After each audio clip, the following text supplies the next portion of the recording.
Hey guys, welcome back to another episode of the GM Alley YouTube channel. My name is Andrew, and we got my son Aaron today with us, so he's gonna hang out a little bit. Aaron, say what's up. What's up? Yeah, say what's up, YouTube. What's on YouTube? So this is more of a follow-up video to my LS Truck Engines Explained video where we talk about different types of dropouts and how you can get them really inexpensively. Just got to put in some time, a little bit of work, and you can pick up a good donor vehicle for pretty cheap. So that's what we're going to be doing today. I'm actually pulling the engine out of this 2004 Buick Rainer, and it's a rust bucket, man. You look at this and wonder, why the heck would I drive basically to Canada for this pile of junk, right? So this thing is rusted through and through. Frame is rusted, brake lines are rusted. Everything that is iron or steel on this thing is rusted, man. Look at this C10. What is this C10 clip doing here? What? No, got a C10 clip here. This is part of Travis's C10 that we're doing an LS swap on. Just, I guess, might as well give you a quick update. The body and the frame are being completely redone on Travis's C10. If you guys don't know who Travis is, if you go back to my first episode, you'll find Travis's LS3 Nova project, which is still in the works. That's at the body shop, still getting done. It was a lot of work to be done on that car. And the C10 is actually going to be done much quicker than the Nova, ironically. But C10s are very simple, very easy cars or trucks to do. But back to focus on this. So, Aaron, what do you think about this rust bucket we got here? I think someone destroyed it and just left it be like this. Let it just stay in the dirt. Do you want to know why it's rusty? Why? Because it came from Canada. Oh. Yeah, which is way up north. It didn't actually come from Canada. It came from the very top of Michigan, one exit away from like the Canada border. I drove basically about 2,200 miles total to pick this thing up. And a lot of people are like, well, why the heck would you drive 2,200 miles to get an $850 car? There we go. This is why I bought it. So this is an all aluminum 5.3 liter, no VVT, no active fuel management, just a pure aluminum V8 5.3 liter. Runs and drives actually really, really well. Unfortunately, everything is rusted about it. There's no catalytic converters. There's an exhaust leak on this front manifold bolt here. Yeah, so I mean, there's really in a traditional, way of driving and caring for a car, it's kind of hard to do up north, So picked it up for $850, but it was 2,200 something miles away, total round trip, and it was worth it because it was about, 800 something bucks in fuel total and food and a hotel stay and a good road trip. But it was well worth it because this, for my business, typically runs around $3,500 shipped, a complete dropout, wire harness, ECM, pedal, module, which is your TAC module located right there.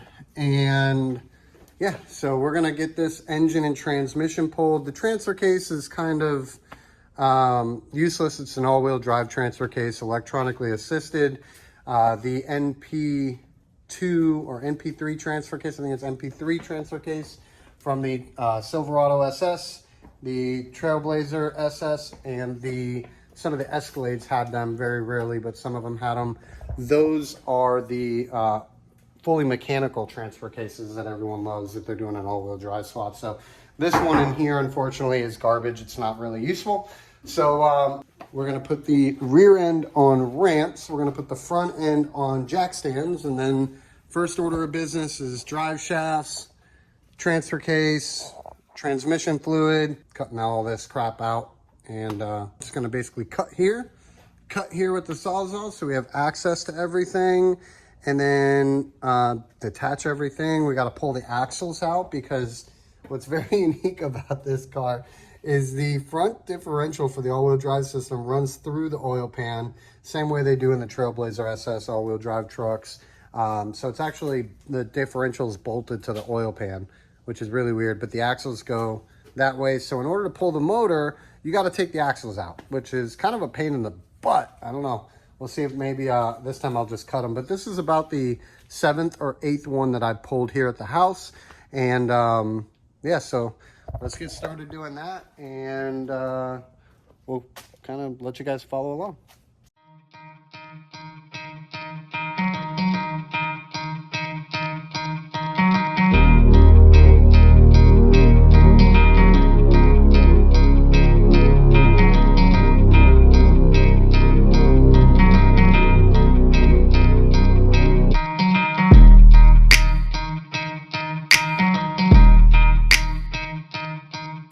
All right, you guys, so we got her jacked up.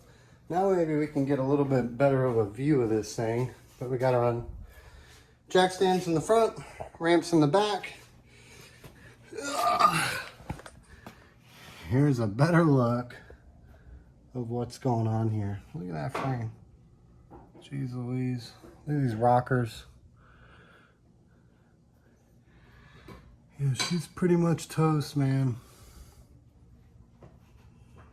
Pretty much toast. But as you can see, the drivetrain is aluminum. So yeah, it's a pretty big tank. Travis wants to take the tank. Drive shafts. And then unbolt the transfer case, get that out. And then we'll start at the top. So, guess it's time to get to work, huh? Say LS power, baby. LS power, baby. All right, y'all. So we got the. Let's see if we can see it. We got the drive shaft taken out.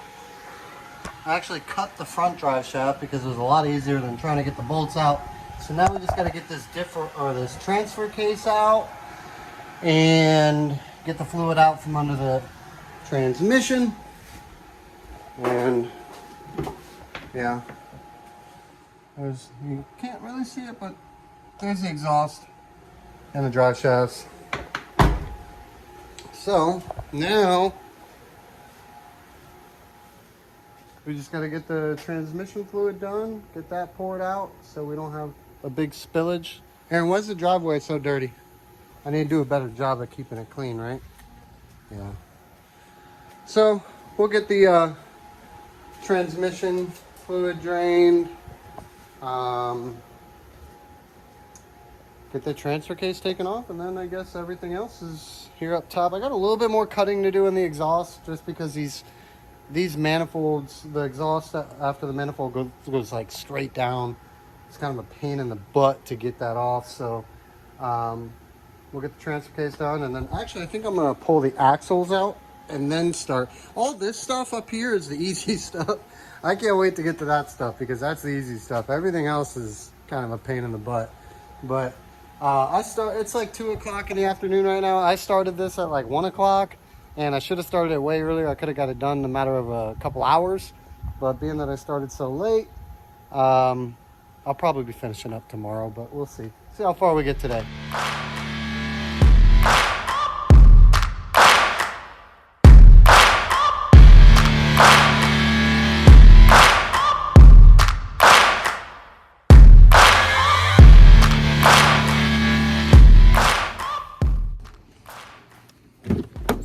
Hey! Eyeball candy. Eyeball candy. Yeah. It's sticky. How do I look? Bunny! There's hair on it now. Ew. Transmission fluid. You gotta climb out. I'm dirty. Okay. Yeah. Got it.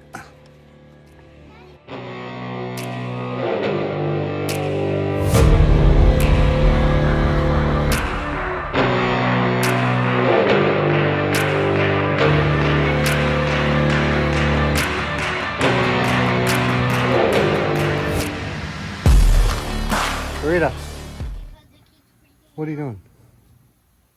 What are you doing? I am trying to kill a spider because it's freaking me out, literally. I feel like it's crawling my head right now. But leave them alone. All right, you guys, I got some work done. as it's on the time lapse, I'm sure, but still need to get this transfer case out. So there was this cross member that needs to come out, which is basically sitting right in front of the transmission, basically where the transmission and the engine meet.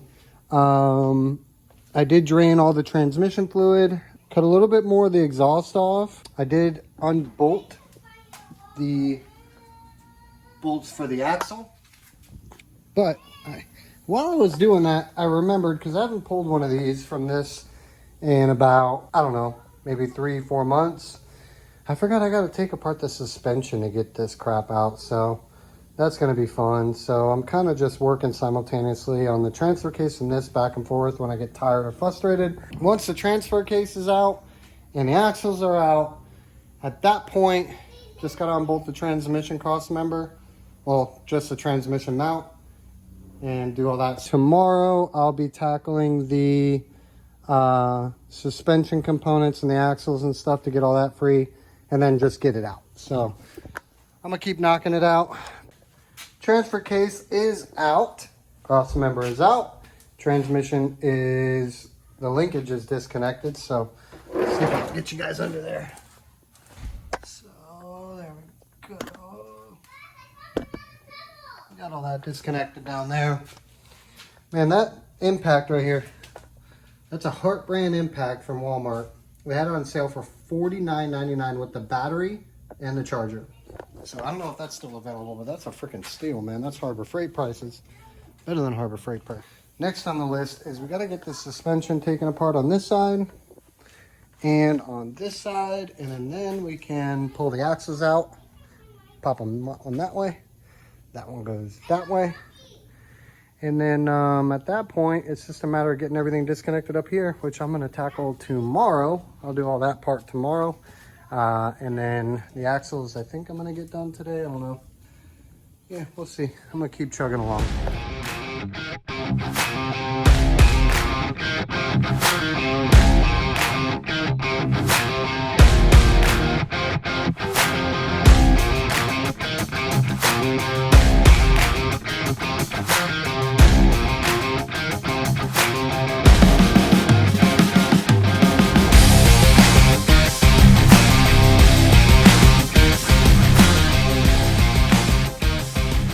Good morning. It is the next day. I did try to knock off some of the suspension, as you can tell from all of this rust here in the hammer. But here's the problem that I'm having. So this top control arm clamps to this, I don't know what it's called. Maybe you guys know, but this piece is also connected to the spring, which looks really weird. Why are those springs like together right there? It's weird. The top of the strut is already unbolted up there, so that should be able to just fall down once this is released. But the problem is as you can see, it is rusted shut. So yeah, it's fun. I gotta try to knock this off. Once this drops, then I can pull out the axle, which you can see right there. Is going into the oil pan, so that'll pop out. This axle will come off. Same thing on the other side. Let me show you what it looks like without being touched. Here we go. So that's what it looks like without being touched. It's just such a weird suspension. I'm not a big fan of these things whatsoever. Again, there's your axle being bolted to the oil pan. So those axles absolutely have to come out. And then, yeah. At that point, engine could come out. I got the transmission unbolted from the cross member and the transfer case out. I got all the lines disconnected. I got the shifter linkage disconnected. And yeah, so, man, this thing is rusted through. There's actually a hole in the frame on the other side of this frame rail. Well, the other frame rail, but on the inside. So it's just crazy, man. These jack stands are fucking beast, 6-ton jack stands. So I gotta go finish up on that side, and then I'll do this side, and then we'll pick up there.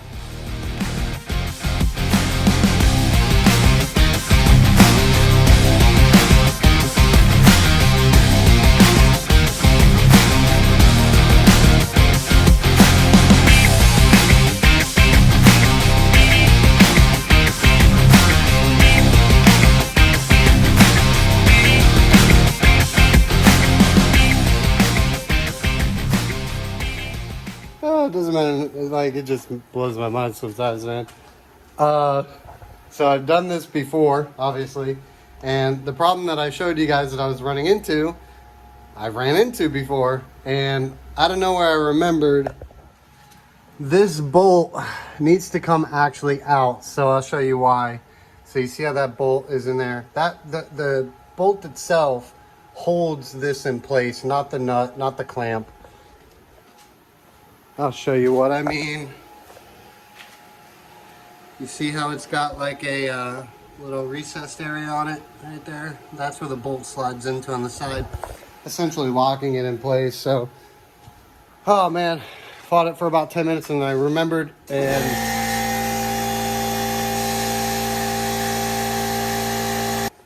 yeah, so luckily I remembered and everything went smoothly after that. So I got the axle out on the passenger side, got the axle out on the driver's side, but still need to put the control arm or whatever that thing's called back in place. And then both axles are out. I can put the tires back on if I want, but I won't. Just in case I need to cut out a little bit more of this exhaust, which I don't really, kind of looks like I have access to it, but not completely with a Sawzall. If this comes up when I pull the engine and it gives me problems, I can cut it right here and be good to go. I need a torch or a plasma cutter or whatever, but yeah, so everything's going good. There you can see where the axle went into place. That is the oil pan. You can see the trans lines running above it. Isn't that crazy? It's nuts, man. Weird design, super weird. But I'm gonna get to work and finish pulling this motor.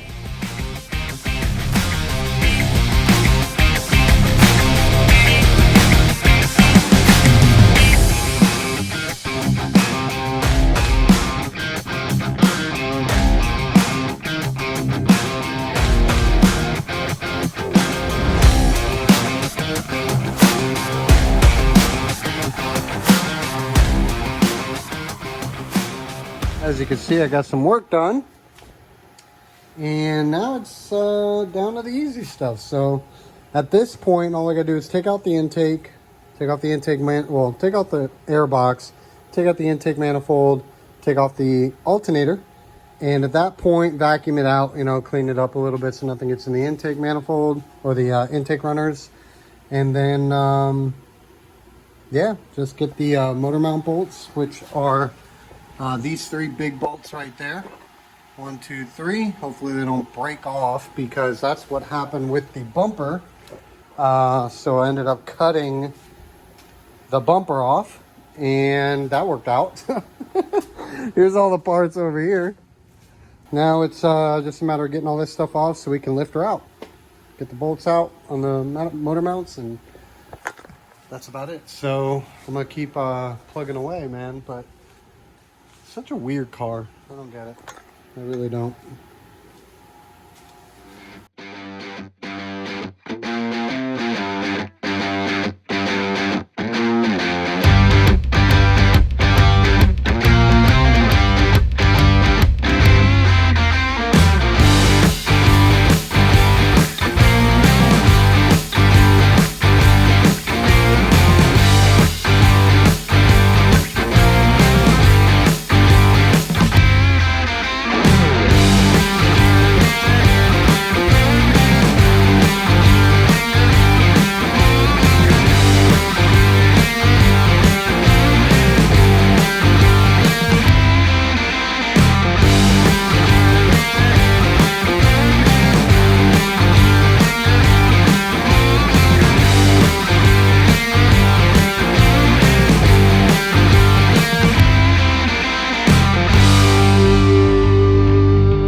Bolts come out really easy, but unfortunately 2 of them only came out easy, and 4 of them I took probably about an hour and a half trying to get it done. So right now where we're at is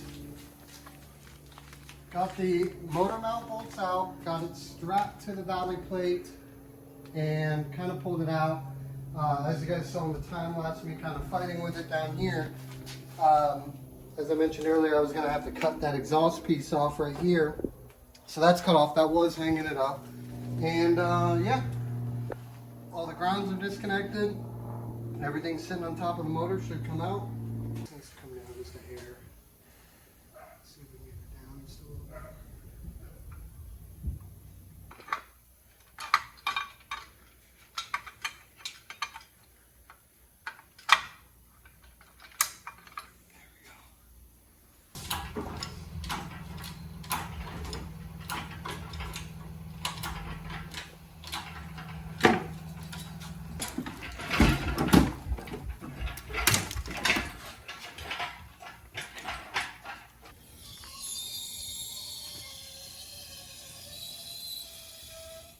Well, you guys, got it out. It is out. Harness is complete. Had some issue with the plug on the harness for the transmission because it was getting caught, but no biggie. Everything is out in one piece. That is the goal, right? Yeah. That's the goal. Harness, computer, all that. So all that's left is I need to get this box that is right there. That's the tack module box and the accelerator pedal, which is down there.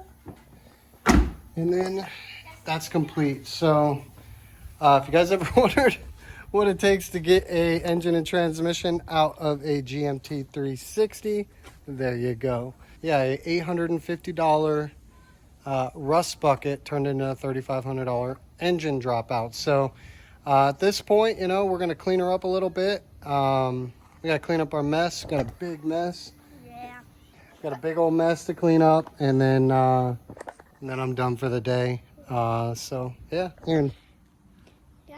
Tell them to like, share, all that stuff. Go ahead. Okay, guys, if you never heard about the Jam Outlet, to get more videos, just press the notification button and share this video with other friends, and make sure to like and subscribe.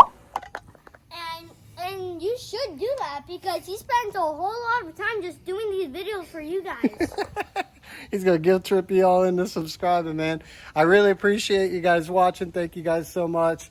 Got a lot of cool stuff coming up. So I believe I'm gonna be going out to Denver to do an LS swap on a 72 Impala 4-door with a 6.0 4L80. That's gonna be cool. So you guys look out for that. And then we're going to be finishing up the C10 project as well. So when that gets back over here, we'll do an episode on installing the engine and transmission, the wire harness, and all that stuff, and getting it fired up. And that should be exciting. So thank you guys so much for watching. I really appreciate it. Have a good one.